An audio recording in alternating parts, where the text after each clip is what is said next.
अगला क्वेश्चन कौन सा है? इसी में 9 नंबर। तो 9 नंबर क्वेश्चन में ये जो दिख रहा है आपको, ये एरर का क्वेश्चन है। वेरी गुड, कम से कम क्वेश्चन तो पहचान पा रहे हो ना किस टॉपिक का है। इस साइड जो है इसको ले आते हैं। एरर में आपने पढ़ा होगा 9 नंबर क्वेश्चन देखो, क्वेश्चन नंबर 9 क्या लिखा है? z इज q, q लिखा है ना, हम लोग z मानते थे वहां पे। q इज इक्वल टू क्या है क्वांटिटी? बोलो बोलो, a पावर 4 b 3 अपॉन में क्या है? c square. यही है कि नहीं? और देखो क्वेश्चन में दिया क्या है? The percentage error in a b and c are respectively. तो देखो अगर मैं बोलूं डेल्टा a बाई a, इसे क्या बोलते हैं? Relative error. Delta a by a क्या होता है? और इसमें 100 का मल्टीप्लाई करेंगे तो परसेंटेज एरर। तो डायरेक्ट मैं अगर वैल्यू देखना चाहूं तो दिया क्या है हमें? Delta a by a into 100 की वैल्यू कितनी है? a में कितना है? 3, इसकी वैल्यू कितनी दी हुई है? उसी तरह से delta b by b into 100 की वैल्यू कितनी दी है? बता जल्दी से। और बताओ फिर अगला, डेल्टा c बाई c की इनटू 100 की वैल्यू कितनी दी है? भाई। और अब हमें चाहिए क्या? q में परसेंटेज एरर। बोला फिजिकल क्वांटिटी के is how to depend on a b and c, the relation the percentage error in a b and c are इतना, then the percentage error in q में कितनी गड़बड़ी होगी? बोला गड़बड़ी हमेशा जुड़ते जाता है, चाहे नीचे हो या ऊपर, पता है। अब ध्यान इधर दो, ठीक है ना? ओरिएंटेशन अगर बिगड़ेगा तो बताना, नॉर्मली नहीं तो ध्यान इधर दो। कैमरा लगाने का मतलब नहीं कि तुम लाइव देखोगे जाके वहां पे, टाइम पास नहीं। इधर देखो, तो delta q by q into में क्या? 100। डेल्टा q बाई q क्या लिखते हैं? बोला जो पावर है वो आगे उतर जाता है, याद है आपको? पावर आगे उतर गया। Delta a by a into में कितना? 100 प्लस b का पावर कितना है? 3। Delta b by b into में कितना बोलो? 100 प्लस c का पावर 2, तो delta c by c into कितना बोलो? 100। अब सबकी वैल्यू है, रखते क्या? देखो delta a by a into 100 की वैल्यू, सबकी वैल्यू रखते हैं 4 इनटू 3 प्लस 3 इनटू इसकी वैल्यू 5 प्लस 2 इनटू इसकी वैल्यू कितनी है? गड़बड़ हो गया? ये कितना है बताना? ये है 4। अच्छा ये कितना है? 4। डेल्टा c बाई c कितना है? 5। तो 12 प्लस 10 दिया है क्या ऐसा कुछ? बस सी ऑप्शन ही था करेक्ट। तो ये क्यों डाउट हुआ तुम लोगों का? किसका डाउट था ये? तुम्हारा डाउट था? तुम्हारा डाउट ही होगा ना, पढ़ेगा नहीं, बीच में आओगे देखेगा। कोई बात नहीं, हिम्मत रखना है, बेशरम बनना है, जितना पूछो उतना अच्छा है। बट हम सारे क्वेश्चन डिस्कस नहीं कर सकते हैं क्योंकि 3 घंटा लगेगा। फिर आगे बताइए, फटाफट बोलते चलो। कभी भी किसी भी क्वांटिटी को, जैसे आज एक क्वेश्चन लेके आई थी तुम, लेके आई थी ना क्वेश्चन, उसमें बोला था कि पोटेंशियोमीटर के हेल्प से हम मेजर कर रहे हैं, ईएमएफ कंपेयर कर रहे हैं, तो E1 by E2 रेशियो एक क्वांटिटी बना लिया और बोला कि L1 आया 200, L2 आया 150, PYQ में ही था करंट का। तो वहां पे ये क्वेश्चन इसी तरह का था, वहां पे हमने इसको सॉल्व करके बताया। तो ध्यान देना ये सब बातें, एरर एनालिसिस बहुत इंपॉर्टेंट है क्योंकि ये चैप्टर कहीं भी आ सकता है और बस तुमको ये थोड़े से टॉपिक में आने की वजह से क्वेश्चन छूटेगा, जबकि बाकी चीजें तुम्हें पता होगी। अच्छा ये तुम्हें दे दिया तो समझो काम आसान कर दिया, कहीं कहीं ये नहीं दिया रहेगा तो हमें वो क्वांटिटी का फार्मूला खुद से डिराइव करना पड़ेगा, जैसे हमने किया वहां पे E1 by E2 का, L1 by L2 होता है पोटेंशियोमीटर में। तो E1 by E2 को ही एक नया क्वांटिटी मान लो Q, और वो किसके बराबर होता है? L1 by L2 पे। अब इंस्ट्रूमेंट का लिस्ट काउंट दे दिया कि इंस्ट्रूमेंट का लिस्ट काउंट है 1 सेंटीमीटर या 1 मिलीमीटर, कुछ भी दे सकता है। अब जितनी लिस्ट काउंट होती है उतनी गड़बड़ी होती है मेजरमेंट में, बस डेल्टा L की वैल्यू वो हो जाएगी अपॉन जो दिया रहेगा रीडिंग वो ले लेंगे इनटू 100 परसेंटेज के लिए। बस आगे बोलो, कौन सा? इसी में है क्या? तो इसी में 11 नंबर है। आओ देखते हैं 11 नंबर क्वेश्चन। 11 नंबर क्वेश्चन जो है पढ़िए उसको फटाफट से। 11 नंबर में क्या बोला है कि train starting from rest first accelerates uniformly up to speed 80 km/h for time t, then it moves with a constant speed for time 3t। अच्छा तो देखो पहले ये रेस्ट में था, पहले ये था कैसे? रेस्ट में। तो 11 नंबर क्वेश्चन ये एवरेज का लग रहा है, इनिशियल स्पीड का पूछा भी है शायद। The average speed of the train for this duration of journey will be. तो पहले इसको डायग्रामेटिक रूप से समझिए कैसे। तो जो टाइम का ड्यूरेशन दिया है ना उस ड्यूरेशन को तोड़ दो। बोले t इक्वल टू 0 पे क्या था, रेस्ट में। ये कैसे था बताना, रेस्ट में। और t टाइम तक ये एक्सेलरेट हुआ, तो टाइम t पे कहीं यहां पहुंचा। और ये बोला क्या है कि train starting from rest first accelerate uniformly up to speed. और यहां आते आते इसकी स्पीड कितनी होगी बताना, 80 किलोमीटर पर आवर। ओके आगे, then it moves with constant speed for time 3t। और ये स्पीड बदला, इसका चेंज नहीं हुआ, यहां तक चला और यहां आया भी तो इसकी स्पीड कितनी रही, 80 किलोमीटर पर आवर। यानी यहां से यहां तक टाइम कितना हो गया 3t। तो यहां पे अगर हम देखें तो 4t, क्योंकि ये जो चलने का टाइम है ये कितना है 3t, और यहां चलने का टाइम कितना है t। ये जो ड्यूरेशन है t और ये ड्यूरेशन कितना है 3t। अगर हम किसी तरह से डिस्टेंस पता कर ले, total distance upon total time, क्या ये होता है एवरेज? बोलो बोला सर ये तो बात सही है भाई। अगर इसको t1 बोलूं और इसको क्या बोलूं t2, तो t1 निकाल सकता है क्या? बोला कैसे? Initial velocity 0, final velocity, acceleration तो पता नहीं है।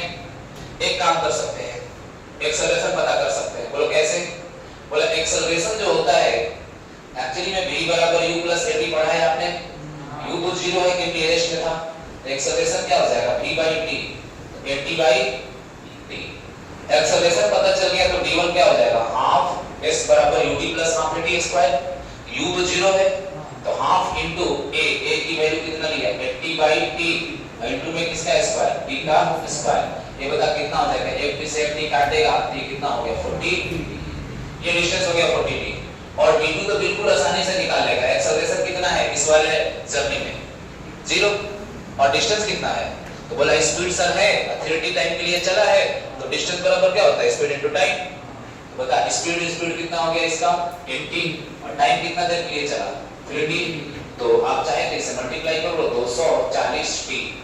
अब हम बोलेंगे एवरेज स्पीड क्या होता है, सबको पता है total distance upon time. Total distance, और इस डिस्टेंस को कवर करने में कितना टाइम लगा, दैट इज टोटल टाइम। ये बोलते हैं कि नहीं बोलते हैं, पता ना टोटल डिस्टेंस 240t और यहां से 40t 280, टोटल टाइम बता t यहां 3t यहां, वेरी गुड शाबाश 4t।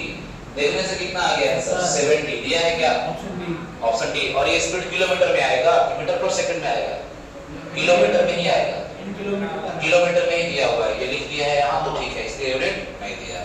समझे क्या? चलो अच्छा क्वेश्चन था बट उतना भी अच्छा नहीं था, क्योंकि एवरेज का प्रैक्टिस हम लोग क्लास 9 से ही करते हैं। तो जब भी एवरेज की बातें आए कोशिश करो टोटल डिस्टेंस पता कर ले, और वो पूरी की पूरी डिस्टेंस में टाइम, क्योंकि वो तोड़ देंगे। कभी अभी 2 पार्ट में तोड़ा है जर्नी को, कभी 3 पार्ट में तोड़ेंगे, कभी 4 पार्ट में तोड़ेंगे। फार्मूला हमारे पास एक ही है, टोटल डिस्टेंस पता कर ले, टोटल टाइम पता कर ले। अब 2 पार्ट में तोड़ा है तो t1 t2 मान के टोटल डिस्टेंस निकाल लिया, और t1 t2 मान के टोटल टाइम कैंसिल हो गया। समझे? अगला कौन 19 12 नंबर इसमें है।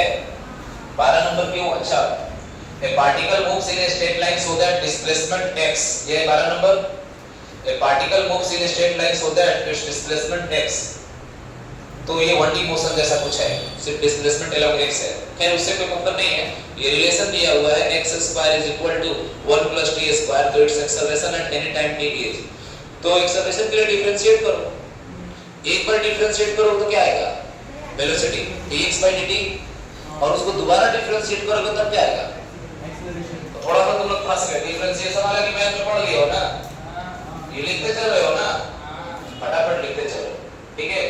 और वीडियो देख लो, ठीक से रिकॉर्ड हो रहा है ना।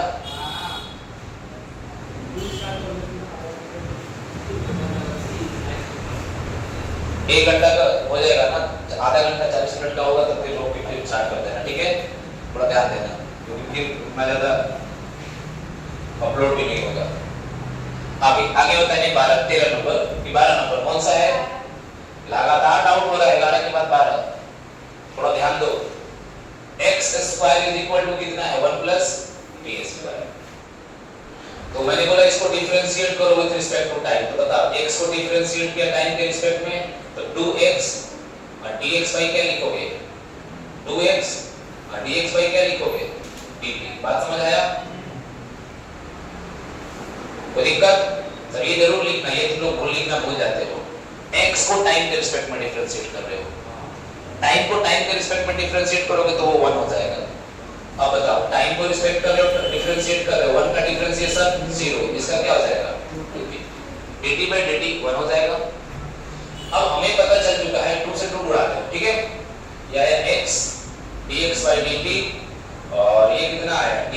बच्चों अगर तुमसे कोई पूछता वेलोसिटी तो हम वेलोसिटी बताते हैं ऐसे t divided by x, but velocity तो पूछा नहीं है, पूछा क्या है एक्सेलरेशन। देख ध्यान से, वेलोसिटी पूछा है क्या एक्सेलरेशन, तो बोला इसको अगेन डिफरेंशिएट करेंगे, इस वाले को अगेन डिफरेंशिएट करेंगे तो ध्यान देना पहले यहाँ पे प्रोडक्ट रूल लगेगा, x भी है और dx by dt भी है, तो प्रोडक्ट रूल के हिसाब से अगर मैं पहले x को डिफरेंशिएट करूंगा तो x डिफरेंशिएट होकर क्या दिखेगा dx by, और पहले से dx by dt है, स्क्वायर कर दे, फिर से देख x को डिफरेंशिएट किया dx by और पहले से एक है बीच में आएगा plus x square it is, इसको डिफरेंशिएट किया d2x अपॉन dt स्क्वायर, यही होता है एक्सेलरेशन। और इधर कितना आएगा t का डिफरेंशिएशन, समझे? अच्छा ये तो वेलोसिटी है ना, ये क्या है ले dx by dt क्या होती है वेलोसिटी प्लस x, ये एक्सेलरेशन 1, तो x a is equal to 1 minus v square, तो a is equal to 1 minus v square by x। अभी प्रॉब्लम है कि हमें x में सारी चीजें चाहिए, तो वेलोसिटी की वैल्यू कितनी रहती है t by x, बोलो, क्योंकि ये तो प्रोपोर्शनलिटी के बारे में पूछा है कि अगर acceleration its acceleration at any time t is x power n, ठीक है, x पावर n की प्रोपोर्शनल होना चाहिए था उसको, at any time is x power n। चलो आओ इसकी वैल्यू रख, a इज इक्वल टू 1 माइनस इसकी वैल्यू कितनी है t, तो t स्क्वायर बाय नीचे x स्क्वायर आएगा, अरे बोलो। अच्छा और एक बार और नीचे तुमने किससे डिवाइड कर दिया है x से, तो प्रोपोर्शनलिटी का बात आए तो सीधे बोलोगे ये x नीचे में पावर कितना आएगा, एक और x मल्टीप्लाई होगा, बोला सर एक तो इधर x होगा और इधर पावर 3, तो हम बड़ा वाला पावर देखते हैं प्रोपोर्शनलिटी में, समझे क्या? जैसे मान लो तुम्हारे पास एक इक्वेशन है x plus b is equal ऐसे करके, मतलब x plus 2x plus 5 बराबर 0, तो इसको क्या बोलोगे लीनियर इक्वेशन इन x है कि क्वाड्रेटिक है, लीनियर है। और अगर आया x square plus bx plus 3, तो लीनियर वाला तो x होता है लेकिन क्या बोलते हैं उसको क्वाड्रेटिक, तो बड़ा पावर देखेंगे ना, ये ध्यान रखना बड़ा पावर का इफेक्ट ज्यादा होता है, तो ये जो है डायरेक्टली प्रोपोर्शनल टू क्या हो जाएगा x पावर माइनस 3। अब यही दिख रहा है हमको, क्या दिख रहा है कि n की वैल्यू बताइए, तो इसी को क्या लिखा है a directly proportional to x power minus n, n की वैल्यू कितनी हो जाएगी 3। एक बार चेक करो आंसर 3 दिया है पक्का? कौन नंबर था 12 नंबर बोल रहे हो, 12 का 3 ठीक है। अब तो इस पेज से आगे बढ़ो, 13 भी पूछोगे क्या, 13 भी पूछोगे लगातार, 13 नहीं ना, ठीक है चलिए आगे बढ़े।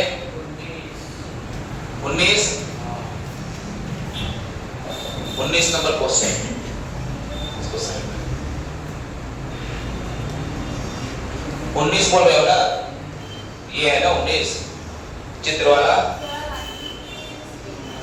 16 वाला एक चलो 16 देखते हैं, पढ़िए 2023 में आया हुआ है जेई में। A horse rider covers half the distance with 5 metre पर सेकेंड। तो आओ साथ में डायग्राम बनाते चलो।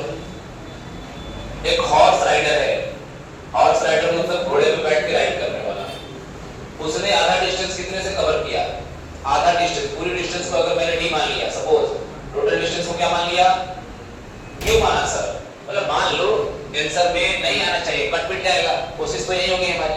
अब कुछ मानेंगे नहीं तो करेंगे क्या, खाली काम चलेगा हमारा। तो एक हॉर्स राइडर है जिसने आधा डिस्टेंस 5 मीटर पर सेकंड से कवर किया, तो ये वाली स्पीड कितनी रखी इसने 5 मीटर पर second. The remaining part of distance was travelled by 10 metre पर second speed for half the time and with.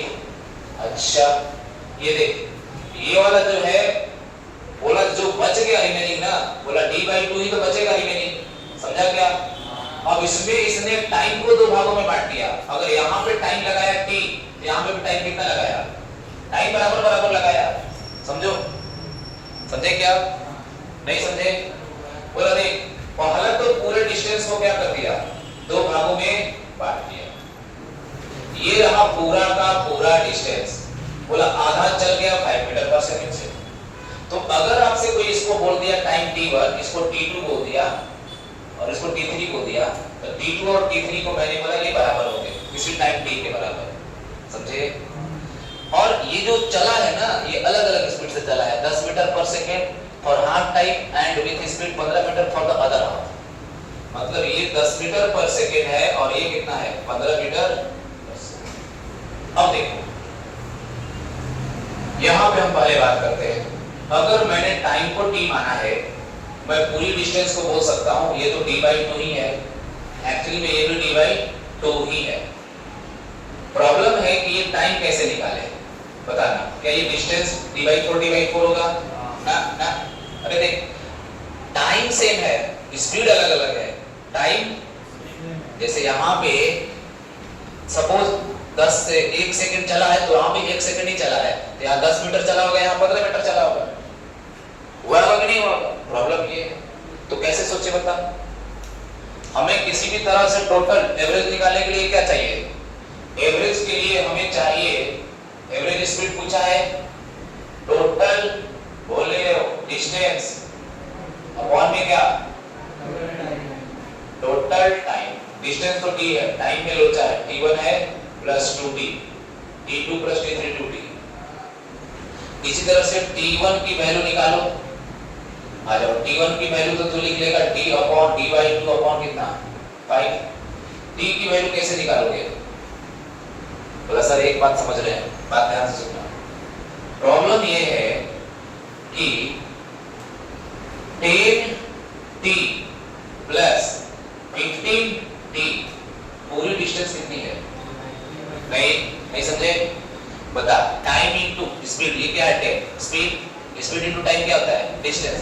इनका सम तो पता है ना, d/2 होगा। तो क्या मैं यहाँ से t नहीं निकाल सकता हूँ? d/2 और ये 15 10 25, यानी t की वैल्यू निकल गई कितनी? 50। काम बन गया। अब काम बन गया प्रोटेक्ट तो वैल्यू। बोला ये रहा t, ये कितना? d/10। अरे t1 की वैल्यू कितनी? d/, और बता t कितना निकाला? d/50। अब dt उड़ जाएगा, कॉमन लेगा तो गायब होगा ना।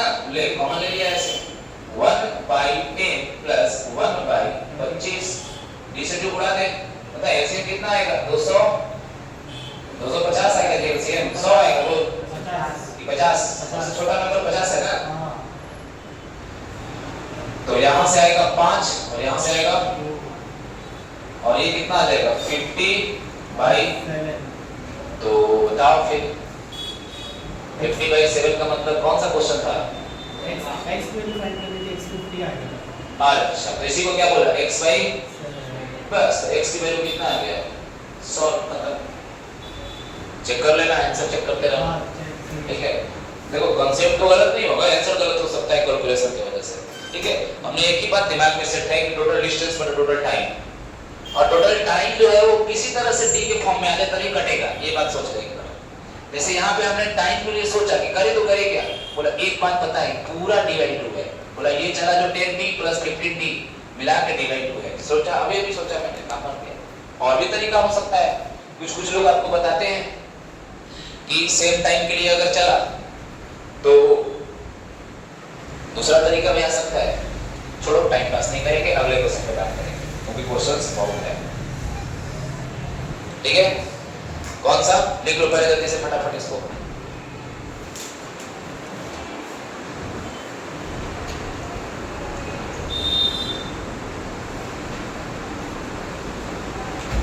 लिख लिए? ये किससे किससे हो गया था सॉल्व? शाबाश, वेरी गुड। बाकी लोग सॉल्व नहीं कर पाए थे, कोई बात नहीं, होता है। अच्छा, सॉल्व किया होगा तो ये भी गारंटी है कि तुम कुछ और दिमाग लगाए होगे, यही वो जरूरी नहीं है। तो उसका मतलब ये नहीं कि तुम गलत हो, तुम सही हो। सोचने का अपना अपना तरीका है, पर्पस एक दिमाग में सेट कर लो। कभी भी एवरेज का खेल है तो हमारे पास एक ही फॉर्मूला है, total distance upon total time. अब इसने तीन तीन पार्ट में तोड़ दिया, कभी चार पार्ट में भी तोड़ेगा, पूछने तोड़ने दो, एक फॉर्मूला पकड़ दो और बस उसको कैसे कैसे करके ले आना है वो दिमाग में चीजें सोच लो बस। चलो आगे बढ़े।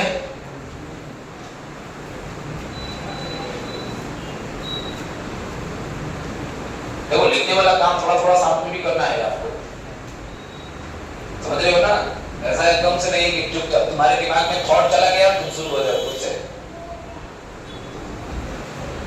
किसी किसी में हम आपको थॉट देके छोड़ देंगे, सब कैलकुलेट जरूरी नहीं है कराएंगे। और बताइए। हाँ 19, चलो as a 19 same to same as shown in the figure, a particle moving with constant speed 5 metre पर second considering its motion from A to B, the magnitude of average velocity. ये सेम टू सेम पैटर्न पे है। बता average velocity क्या है? देखो hint देते हैं। ये एवरेज कैसे निकालोगे? जिस तरह से एवरेज स्पीड होता है total distance by total time, उस तरह से टोटल डिस्प्लेसमेंट, तो सीधे डिस्प्लेसमेंट अपॉन क्या टाइम लेंगे। समझे? बोलो। एक बात बता, डिस्प्लेसमेंट कितना चला? तो बोला 2r sin 60, 2r sin theta by 2। Time कितना लगा? बोला सर 1 मिनट। चलता है जिस पाथ पे कितना एंगल चला है? बोला 2 पाई बाय 3। कितना एंगल चला है? इनटू r, डिस्टेंस हो गया और कितने स्पीड से चल रहा है? 5 से। एक बार में निपटाओ, नहीं समझे?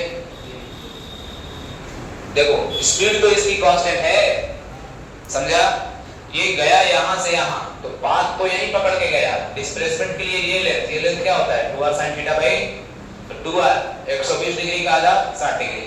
और बता कितना लेंथ चला होगा? तो बोला r थीटा चला होगा। सोच r कितना है? r के साथ थीटा कितना है? बोला 120 को रेडियन में कितना बोलते हैं? 2 पाई बाय 3। बता ये पाई से पाई नहीं, r से r गया, पाई से पाई भी गया और 2 से 2 भी गया। मजा आ गया, सब चला गया। तो कितना आया बताओ? कुछ तो बचेगा ना जी। 3 sin 60 डिग्री।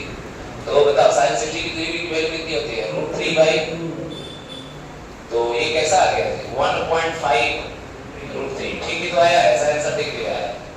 2 से डिवाइड करें डी दिख रहा है, सही है। ये मत पूछो, वैसा सवाल मत पूछना, ठीक है?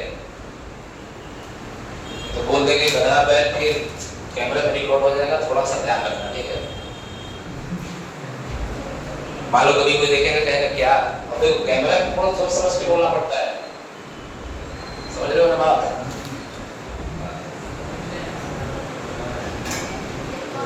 और आदत हो गया है आपकी वजह से क्लास में, तो यहाँ पे थोड़ा सा माहौल एक तरह का ठीक है। जितने लोग हैं उतने पार्टिसिपेट कर रहे हैं क्वेश्चंस में। देखो डाउट तो होगा, इसके लिए निश्चिंत रहिए, बट आप पहले दिमाग लगा के जब आते हो ना, फिर जब मैं डिस्कशन करता हूँ तो उसकी बात अलग होती है। अब तुम बोलो कौन सा? 20? कौन सा नहीं बन रहा है? अरे अभी आने दो, ये ना आ रहा है।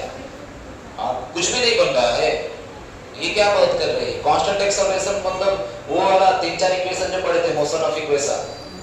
हाँ तो देखेंगे ना, अभी तो पढ़े नहीं है बढ़िया से। उस समय तो तुम 1D मोशन के टाइम में तुम्हारा दिमाग कहीं और था।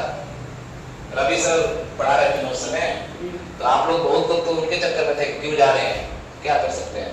और बताइए। 25 A particle is moving with speed v बराबर v root x along positive x axis. Calculate speed of particle at time t बराबर tau. t बराबर tau. Particle is at origin and t equal to 0.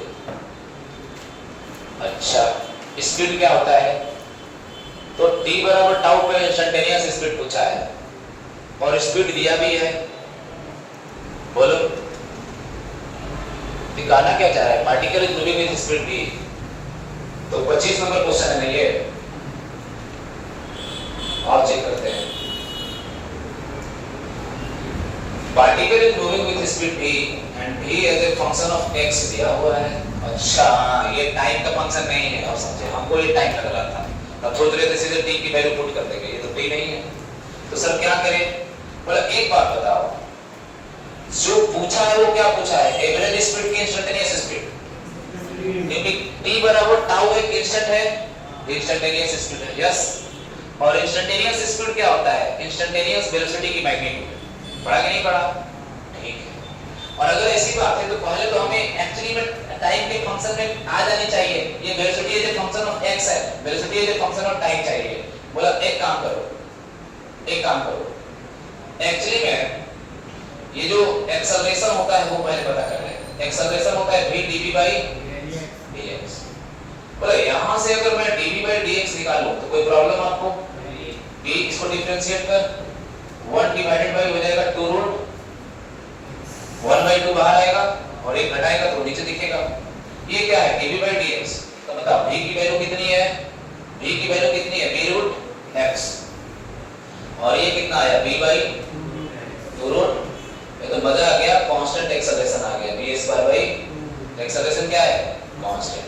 और अगर acceleration constant है तो आप इसी को क्या लिख सकते हो, dv बाई एक्सेलरेशन क्या होता है, change in velocity with respect to time, तो v स्क्वायर बाई क्या लिख लिया 2, और हमें स्पीड चाहिए तो ये थी वेलोसिटी चाहिए एज फंक्शन ऑफ टाइम, तो क्या करेंगे, v स्क्वायर बाई 2 कांस्टेंट को डिफरेंशिएट कर लो, t इक्वल टू 0 से t इक्वल टू t, और यहां से 0 से टाउ रख देंगे लास्ट में वैल्यू v। तो बताओ यहां से v की एक्सप्रेशन कितनी आएगी, v is equal to v square by 2 into t। अच्छा लिमिट रखना चाहते हो तो रख दो टाउ। एक बात ये भी बोला है, अगर ये इंडिफरेंट इंटीग्रल कर रहे हो तो कांस्टेंट ऐड होता है, पढ़े हो। अच्छा t इक्वल टू 0 पे क्या बोला, पार्टिकल इज एट ओरिजिन, ये क्या बोला है, t इक्वल टू 0 पे। चलो डायरेक्ट लिमिट रख, कांस्टेंट के चक्कर में हम लोचा में नहीं पड़ेंगे, डायरेक्ट लिमिट रखेंगे। डायरेक्ट लिमिट रखते 0 से कहां तक, टाउ तक, सीधे बात बन जाएगा। तो स्पीड जो आ जाएगा v square by 2 into tau minus 0 tau, बात खत्म, ये आ गया स्पीड खत्म। यही पूछा था टाउ टाइम पे, v square by 2 into tau, option में दिखाई दे रहा है, बोलो कोई प्रॉब्लम। ये किससे किससे हो गया था, वेरी गुड, कुछ हो रहा है, ये थोड़ा अच्छा था, फंसाने वाला था, डायरेक्ट नहीं दिया, एक्सेलरेशन निकाल के फिर हमें उल्टा आना पड़ेगा, डिफरेंशिएट करो फिर इंटीग्रेट करो। तो कैसे पता चलता है, बोला देखो अगर ये है जो फंक्शन ऑफ x दिया है तो एक्सेलरेशन निकाल सकते हो ऐसे, और एक्सेलरेशन निकालो तो फिर टाइम का रिलेशन डायरेक्ट होता है वेलोसिटी एंड एक्सेलरेशन के साथ। a बराबर क्या होता है, dv बाई एक्सेलरेशन क्या होता है, change in velocity with respect to time, ठीक है। बोलिए और आगे 27 नंबर, अच्छा कांस्टेंट एक्सेलरेशन वाला 27 नंबर लिख लिए। चलो क्वेश्चन पढ़ो, a body falling under gravity covers 2 point A and B separately 80 centimetre in 2 second. Body को क्या किया, ग्रेविटी के अंदर फॉल हो रहा है, वो गिर रहा है, तो body falling under gravity covers 2 points A and B separately by 80 centimeter, दोनों के बीच की डिस्टेंस कितनी है, 80 सेंटीमीटर 2 सेकंड में। The distance of upper point A from the starting point is, ठीक है, आओ समझते हैं पहले कहां क्या रहा है।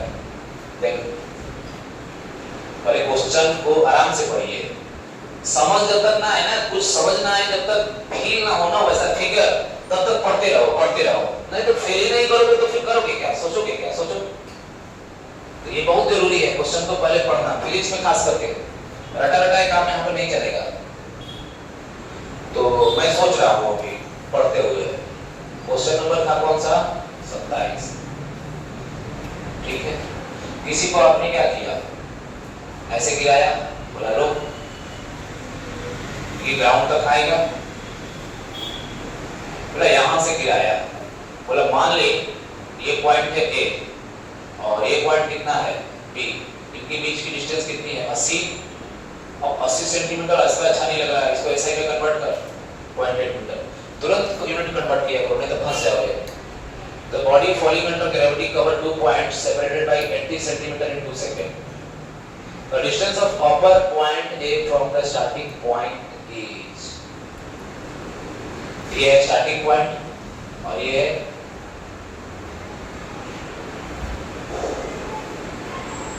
ठीक है। तो देखो इसको कैसे करें, बताओ क्या लग रहा है, कैसे करना चाहिए,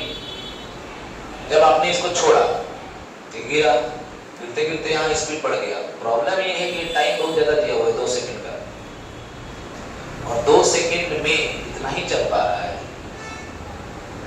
और जी की वैल्यू कितना लगाएंगे। तो मेरी बात एक बताना, यहाँ पे इसकी स्पीड और यहाँ पे इसकी स्पीड, एक्सेलरेशन तो ठीक है, मुझे नहीं पता यहाँ की स्पीड मान लिया u, ठीक है। तो चलो एक काम करो, पॉइंट एक स्पीड डिस्प्लेसमेंट है, u t की वैल्यू कितनी है 2, ut प्लस हाफ a कितना है 10 इंटू 2 का क्या स्क्वायर, कोई प्रॉब्लम नहीं, ये गया 5 टाइम्स। तो बताना ये 0.8 इज इक्वल टू 2u, ये कितना आएगा बताओ, 420 ना, तो 2u is equal to 2u is equal to बताओ कितना आएगा, घटा दो इधर, माइनस 19.2, तो u कितना आया। इसका मतलब ये है कि ऊपर फेंका है, ऐसा तो हो सकता है।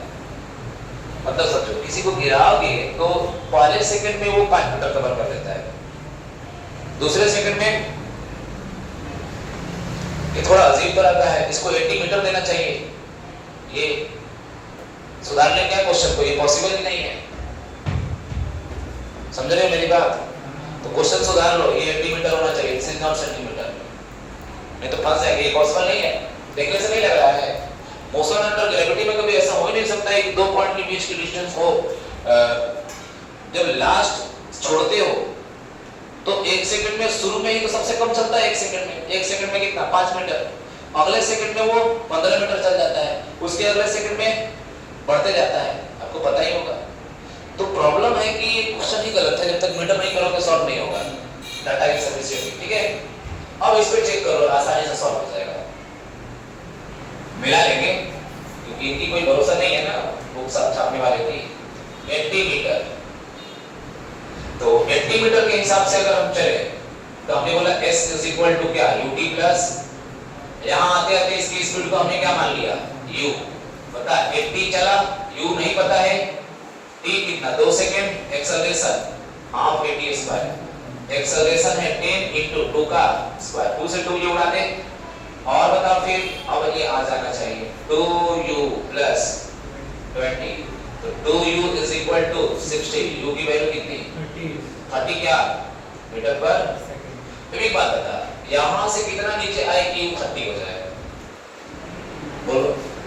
तो एक तरीका ये है तुम्हारे पास, v स्क्वायर, एक्चुअली में आपने पढ़ा होगा v square is equal to u square plus 2a, और ये तो 0 है, ड्रॉप किया तो और v कितना है 30 का स्क्वायर 900, 2a कितना है 10, और s को ये बोल सकते हैं यहाँ से कितना पॉइंट ऊपर था। सिंपल ये ने पूछा था कि पॉइंट a से कितना ऊपर से पार्टिकल को छोड़ा था, पॉइंट a से कितने ऊपर से पार्टिकल को छोड़ा था, तो बताओ कितना आ जाएगा ये 45, 900 डिवाइडेड बाय 20, कितना आया 45, क्या 45 मीटर ऐसा कुछ दिख रहा है, हाँ बस 45 दिख रहा है क्या, आंसर दिया है क्या 45, बस तो ये गड़बड़ किया है इन्होंने, 80 मीटर होगा, ठीक है सही है। तो तभी तो सॉल्व होगा। 80 सेंटीमीटर बहुत छोटा डिस्टेंस है मोशन अंडर ग्रेविटी के लिए, वो कभी 1 सेकंड में सबसे कम वाला सेकंड चलता है 5 मीटर, तो 0.8 तो कभी बनेगा ही नहीं केस, इतनी तो सोच सकते हो बात ना। बट आपकी गलती नहीं है, क्वेश्चन गलत दिया था, नहीं तो क्वेश्चन ही बहुत टफ नहीं था, मीटर की जगह सेंटीमीटर दे दिया था। अब ठीक है, और बोलो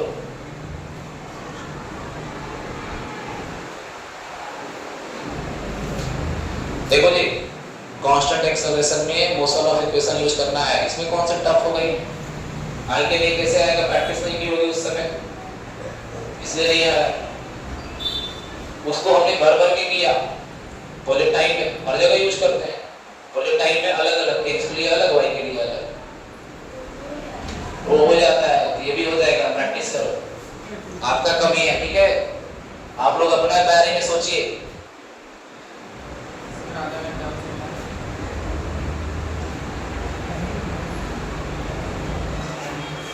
40-45 मिनट पे बनाएंगे, फिर रोकेंगे, फिर 40-45 मिनट, जल्दी करो। और बोलो अगला क्वेश्चन, नेक्स्ट क्वेश्चन बताइए, हो गया ये,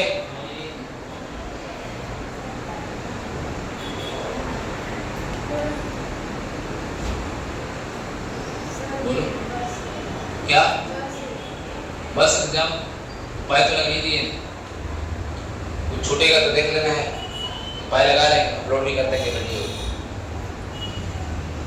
क्योंकि कुछ लोग चाह रहे हैं बट किसी वजह से प्रेजेंट नहीं हो पा रहे हैं, तो उससे अच्छा है कि आप जाइएगा सीधे, क्योंकि लाइन से ही हम डिस्कशन कराएंगे, आप फटाफट वीडियो को आगे करके देख लीजिएगा, अपलोड कर देंगे इसको। चैनल का भी नाम बता देंगे, ठीक है? कौन सा? 32 मोशन ऑफ इक्वेशन को यूज कीजिए ठीक से।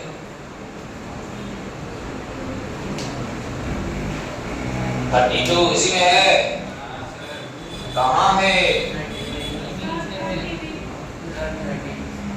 रहने दे, 30 कर रहे हो। A body travels 102.5 metre in nth second. अच्छा, and 115 0 in n plus 2th second. अच्छा, द एक्सेलरेशन। अच्छा ये बता, displacement of nth second, displacement of nth second का फार्मूला याद है? u प्लस, तो ये बोला nth सेकेंड में चला कितना, nth के लिए n की वैल्यू बोला कितना चला बता, 102.5 u plus a by 2, n की जगह पे n ही रहने दे, कोई दिक्कत?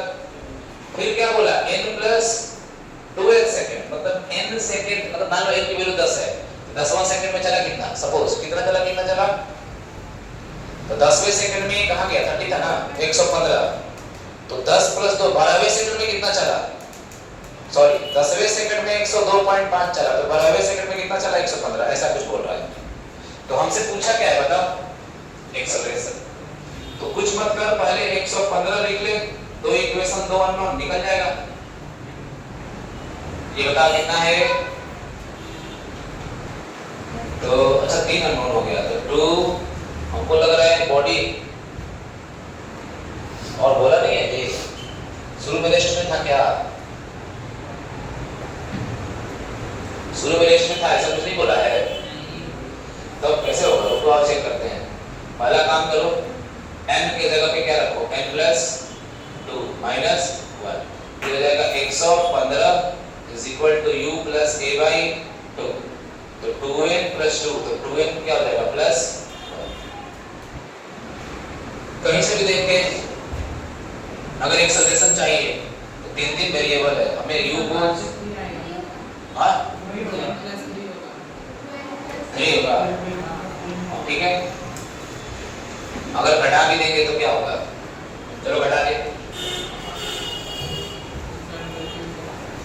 सब्ट्रैक्ट करोगे तो क्या होगा, n की वैल्यू आ जाएगी क्या, सब्ट्रैक्ट करो, इसमें से इसको करो, 102.5 is equal to u plus a by 2, 2n minus कितना 1, घटा दे इसमें से इसको, बताओ घटाने के बाद कितना आएगा, 12.5, ये गया, a बाई 2 कॉमन आ जाएगा, आ गया 2n गायब हो जाएगा, लग रहा है ना, मजा आ गया, ये गया काम से, तो 3 में से इसको घटाएंगे तो जुड़ ही जाएगा, कितना हो जाएगा 4, 2, a की वैल्यू कितनी 25 बाई, पहले से 2 था, तो 6 पॉइंट आ रहा है क्या, बस आ गया। तो आगे तक पेशेंस रखने पे काम बन जाता है। देख के डर लग गया था कि 3 वेरिएबल है, n भी है a भी है, बट एक वेरिएबल उड़ जा रहा है, घटाने के बाद दो उड़ रहे हैं एक साथ, एक बच जा रहा है, सब्ट्रैक्ट कर दिया ना, समझे? इस वाले इक्वेशन में से इसको सब्ट्रैक्ट कर दिया, u गायब हो गया, 2a बाई 2 कॉमन लेगा तो 2n गायब होगा, फिर 3 में से माइनस 1 करेगा तो प्लस 4 हो जाएगा, कट के 6.25, समझे क्या? हो गया, ठीक है।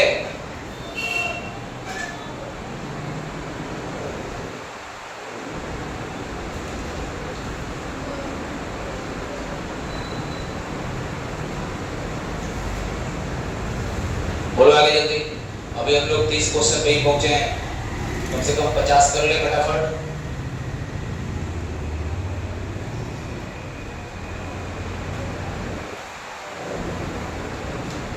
देखो प्रैक्टिस किए हो ना, अरे तुमको तो बोल ही रहे, बाकी लोग कर रहे हैं, तुमको तो बोल ही रहे कि तुम मुझसे मैं प्रैक्टिस नहीं करती थी। आपका कंप्लेंट भी था 1D क्वेश्चन नहीं समझ आ रहा है, और आपका फिर ये भी था कि 2D बहुत ज्यादा अच्छा समझ आया। मैंने बोला कि तुम बैठो, ठीक है? क्यों?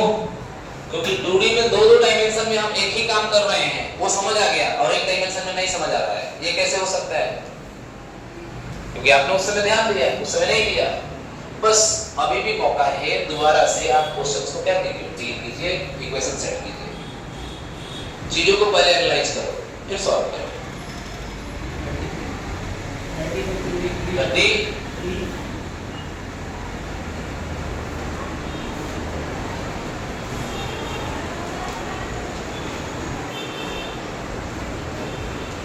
हम कभी नहीं बोले कि देखो हम छोड़ के चले जाएंगे तो पढ़ना, जो आएगा उससे पढ़ना, ये तो तुम्हारा टाइम बर्बाद होगा। कौन सा ये a body projected vertically upward with a certain speed from top of a tower reaching the ground in 91। किसी को टावर से ऊपर फेंका तो ऐसे गया फिर नीचे आया, t1 टाइम लगा। if it is projected vertically downward with the same point with the same speed से फेंका तो it reaches ground, थोड़ा जल्दी पहुंचेगा t2 टाइम में। तो नीचे की तरफ फेंक दिया तो time required to reach the ground if it drop from the top। यही करेगा, ये तुमको डराएगा नहीं, क्या करोगे? मान लो ये टावर है, क्या है ये? टावर है, ठीक है? ये कैसा टावर है? तो ये टावर है, ज्यादा दिमाग नहीं लगाना है, कैसा है देखो, ये टावर है, ठीक है? पहला चीज ये बोला है कि अगर ऐसे करके फेंक रहे हैं यू स्पीड से, ये ऐसे गया, ऐसे ऐसे ऐसे ऐसे ऐसे ऐसे गिरा, कितना टाइम लगा? t1। फिर बोल रहा है अगर डायरेक्ट यू से नीचे फेंक रहा है, इसमें कितना टाइम लग रहा है? t2। बोल रहा है अगर मैं यहां से u बराबर 0 करके छोड़ दूं, ये जो टाइम लगेगा, सपोज मैंने मान लिया t, वो टाइम कितना होगा? क्वेश्चन पहले समझे? बोलो। अच्छा, हाइट तो तीनों के लिए सेम है, बोला कितना है? ये टावर है।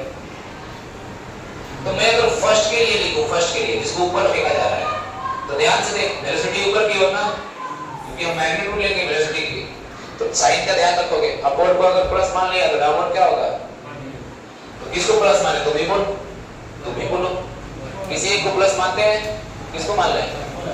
ऊपर को प्लस, बोला ऊपर को प्लस मान लीजिए, लो लिख भी दिया ऊपर प्लस, तो डाउनवर्ड क्या होगा? अब बताओ, s बराबर ut प्लस वहां पर d स्क्वायर लगाना है हमको, ये ना लगाएंगे? बोला s के जगह पे क्या रखें? माइनस h, क्योंकि डिस्प्लेसमेंट किधर हो रहा है? सर कैसे पता चलता है? तो चेंज इन पोजीशन होता है डिस्प्लेसमेंट। इनिशियली यहां था, फाइनली कहां पहुंच रहा है? तो नीचे की ओर आया, नीचे की ओर आया ना, तो डिस्प्लेसमेंट किधर हो? डाउनवर्ड पे क्या अपवर्ड में? डाउनवर्ड में। तो नेगेटिव लगा दिया, माइनस h। हां बता, फेंका था ऊपर, सोच रहा होगा कि सब बीच में नीचे भी तो आएगा, वो चक्कर तुम्हारा नहीं है। तो फेंका उस समय की बात करो, ठीक है? ये एक्सेलरेशन भी किधर आएगा? नीचे की तरफ, minus g into D square. ये इक्वेशन बनेगा। तो क्या बोले इसको, ये जो टाइम है, इस टाइम को क्या बोला? t1। टाइम को क्या बोला? इस टाइम को क्या बोला? t1। तो टाइम की वैल्यू निकाल, क्वांटिटी बनेगा, इसको इधर ले जाओ, 1/2 g t1 square minus u t1 minus क्या? h इज इक्वल टू क्या? 0। तो क्वाड्रेटिक फार्मूला लगा रहे हैं, t1 is equal to minus of minus c होता है ना, ये देख a है, इसका कोएफिशिएंट b और ये c है। t1 में क्वाड्रेटिक है, t1 minus b plus minus b square minus 4 a कितना है? g/2 और c कितना है? माइनस h का स्क्वायर रूट, फॉर्म में कितना? 2a की वैल्यू कितनी? g/2। बता कौन सा टाइम लेना पसंद करोगे, प्लस वाला कि माइनस वाला? अभी चेक करेंगे, नेगेटिव टाइम तो पॉसिबल नहीं है, ठीक है, प्लस वाला ही टाइम लगेगा। यहां से बताना कितना आएगा? u स्क्वायर माइनस 2 और ये माइनस माइनस प्लस हो चुका होगा, बोल। अब एक बात बता, u स्क्वायर में कुछ जुड़ा हुआ है, क्योंकि यहां तो मैग्नीट्यूड ले रहा है ना, तो ये तो वैल्यू u से बड़ा है, और अगर तुमने माइनस कर दिया तो टाइम नेगेटिव आ जाएगा, तो माइनस तो नहीं ले सकते, ये बात समझ गए? तो भी समझे कि नहीं समझे? बोल। तो क्वाड्रेटिक में से दो रूट में से मैंने बोला एक को नेगलेक्ट कीजिए, सीधे सीधे साथ समझ आ गया। u प्लस होने वाला है, नीचे कितना आएगा? ये टाइम हो गया t1, बोलो। और अगर मैं t2 निकालने जाऊं तो बस प्रॉब्लम यही है कि इसको नीचे फेंका तो यहाँ क्या आएगा? माइनस, तो यहाँ क्या आएगा? माइनस, तो यहाँ क्या हो जाएगा? प्लस। बोलो बोलो, होगा कि नहीं होगा? तो जब यहाँ प्लस होगा तो फिर यहाँ क्या दिखेगा? जब प्लस होगा तो माइनस दिखेगा, मतलब मैं डायरेक्ट वे में लिख सकता हूँ। और कोई अंतर आएगा क्या? यहाँ पे तो स्क्वायर है, तो मैं डायरेक्ट में लिख सकता हूँ, सोचो ध्यान से, plus you square plus 2ch upon में कितना, बोला क्या? और आपको याद होगा डायरेक्ट अगर फेंक देते हैं तो ये 2h/g टाइम लेता है, अगर याद हो तो देखेंगे इसका भी यूज पड़ेगा। 2h/g टाइम में गिरता है अगर डायरेक्ट फ्री फॉल छोड़ते हो तो। अब देखो क्या करो, प्रॉब्लम ये है कि हमें देखने पड़ेगा ऑप्शन कैसा दिया हुआ है, मल्टीप्लाई वगैरह दिख रहा है। एक काम करो, ये a square plus b, a plus b, a minus b, तो मल्टीप्लाई करो ना दोनों को, काम बन जाएगा। देखने से लग रहा है, करें मल्टीप्लाई, तो t1 into t2 कर लो, t1 into t2, तो a plus b, a minus, ये माइनस b बन जाएगा ना, तो us ये a plus b, a minus b क्या होता है? a square minus b square, तो इसका स्क्वायर करेगा रूट हट जाएगा, u square plus 2ch root हट गया, और माइनस क्या हो जाएगा? u स्क्वायर अपॉन में g into g स्क्वायर तो रहेगा ही ना। तो बता u स्क्वायर c स्क्वायर घट गया कि कट गया? घट गया, तो 2g अपॉन में कितना, सॉरी g से g गया, ऊपर में g नहीं बचेगा, हाँ ऊपर में g नहीं बचेगा, g तो खत्म हो गया, 2h बाई कितना, और ये क्या है देख यहाँ से d स्क्वायर को क्या लिख सकता है, जब 3d छोड़ते हो तो 2h/g टाइम में नीचे आता है ना, ये भी याद होता है। तो हमें t स्क्वायर बराबर t1 t2 मिल गया, देख कहीं लग रहा है, तो t square is equal to t1 t2, देखो क्या ये आंसर होगा, ये नहीं होगा, a होगा, तो स्क्वायर उधर भेजेगा तो क्या हो जाएगा, स्क्वायर रूट t1 t2 खत्म। This is option number A. तो अच्छा क्वेश्चन था ये, अच्छा इसलिए था क्यों, क्योंकि थोड़ा सा मैथमेटिक्स का भी यूज आया, इसलिए हमने क्या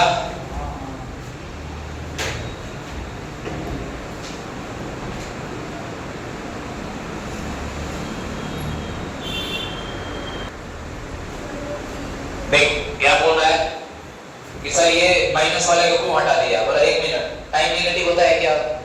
फिर कह रहा है पता कैसे चला कि ये माइनस देने पे नेगेटिव हो जाएगा, बोला 1 मिनट, जबकि इसके आगे प्लस है, तुम्हारा यही डाउट है।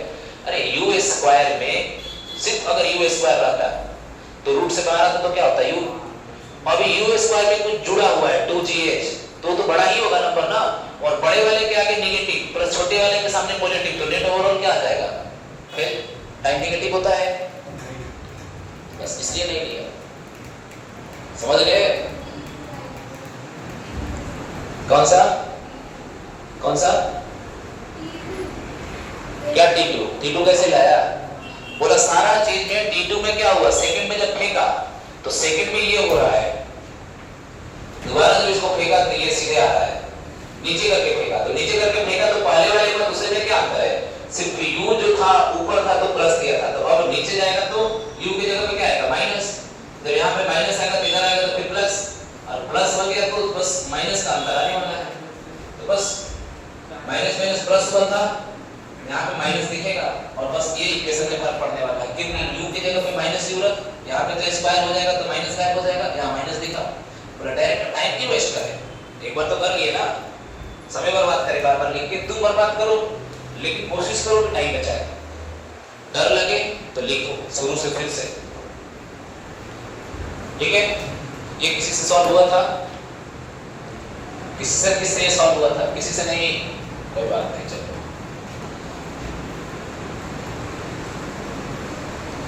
अब ये रिजल्ट के रूप में याद रख सकते हो, बोला कैसे, बोला जब किसी पार्टिकल को ऊपर फेंकते हैं टावर से तो t1 टाइम में आता है, नीचे उतने ही स्पीड से फेंकते हैं तो t2 टाइम में आता है, तो छोड़ देंगे तो कितने टाइम में आएगा, √t1 t2, रिजल्ट याद रख सकता है कि नहीं?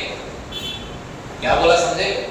बस इसको रिजल्ट के रूप में याद रखो, जैसे क्वेश्चन होते बार आपको देखने को मिलता है कि भाई टाइम बच जाएगा, सीधे कल के कर देगा कि t1 जो है ऊपर फेंका तो 8, चाहे ऐसे बोलेगा ऊपर फेंका तो कितना 8, ऊपर फेंका तो कितना, ऐसे आया और नीचे आने में कितना टाइम लगा, 8 सेकंड का, डायरेक्ट नीचे फेंका तो 6 सेकंड का, तो बताओ छोड़ दिया तो कितना, बोला 8 into 6 48 अंडर रूट 48 बात खत्म, टाइम बच जाएगा क्योंकि जनरल बात पे डिराइव किया है, स्पेशल केस में तो और अच्छा हो जाएगा, फार्मूला बन गया एक तरह से।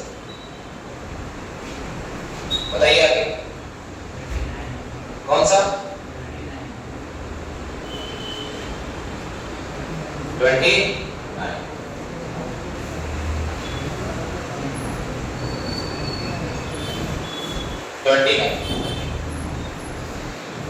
में क्या है, particle initially at rest starts moving from reference point x is equal to 39।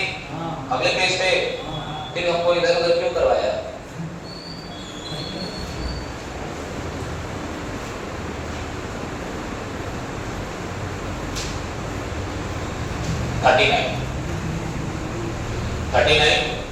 A particle is moving in a straight line such that its velocity is increasing at 5 metre पर सेकंड पर मीटर। ये क्या है? Actually में ये v by dx दिया हुआ है 39 में, समझ? dv by क्या दिया है? बहुत आसान हो गया। सर कैसे पहचान लिया? 5 मीटर पर सेकंड क्या है? चेंज इन वेलोसिटी, और पर मीटर क्या बता रहा है? x के रिस्पेक्ट में। इसकी वैल्यू कितनी है? बोल 5 मीटर पर सेकंड पर मीटर, ऐसे सॉरी मीटर है कि नहीं? बोला ये ऐसा यूनिट है, 5 पे टेंशन में ज्यादा नहीं। बोला the acceleration of particle at a point where its velocity, का एक्सेलरेशन क्या होता है? v dv by dx। ये तो तुम्हारे साथ फ्रॉड कर दिया, v की वैल्यू 20 दे दिया है और ये कितना है? 5। बता एक्सेलरेशन कितना? चेक कर ले, धोखा हो गया तुम्हारे साथ ना, दिल्ली था ना ये। बस ये पहचान नहीं पाया क्या किया है ना? समझे क्या? और बोलो जल्दी, कौन सा? In a car race on a straight road, a car A take a time t less than car B।